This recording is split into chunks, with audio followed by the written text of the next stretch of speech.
Expert cricket is আইপিএলে মুস্তাফিজ আমার tips কাজে লাগিয়ে বিশ্বকাপে ভালো বোলিং করছে।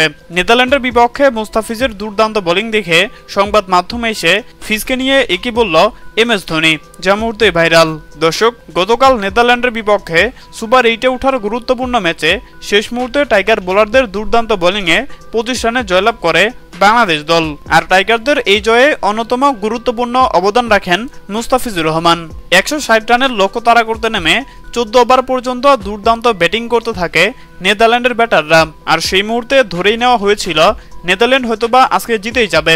তবে 17তম ওভারে মুস্তাফিজ বোলিং করতে এসে মেইডেন ওভার দিয়ে গুরুত্বপূর্ণ একটি উইকেট শিকার করে নেদারল্যান্ডকে অনেকটা চাপেই রাখে। এরপর 19তম ওভারে নিজের চতুর্থ ওভার বোলিং করতে এসে মাত্র 3 রান খরচ করেন মুস্তাফিজুর রহমান। আর এতে করে 17 এবং 19তম ওভারে মোট 2 ওভার বোলিং করে মাত্র 4 রান খরচ করেন মুস্তাফিজুর রহমান। আর এতে করেই নেদারল্যান্ড সেখানে হেরে যায়, যার ফলে বাংলাদেশ শেষ পর্যন্ত 25 রানে জয়লাভ করে।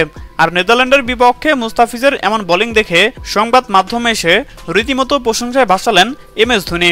তিনি বলেন, আইপিএল থেকে মুস্তাফিজ বোলিং টিপসগুলো কাজে লাগিয়ে বিশ্বকাপে দুর্দান্ত বোলিং করছে। বিশেষ করে নেদারল্যান্ডের বিপক্ষে 4 ওভার বোলিং করে 17টি ডট বল দিয়ে 12 রান খরচ করে দলের জয়ে অন্যতম অবদান রেখেছে কাটার মাস্টার।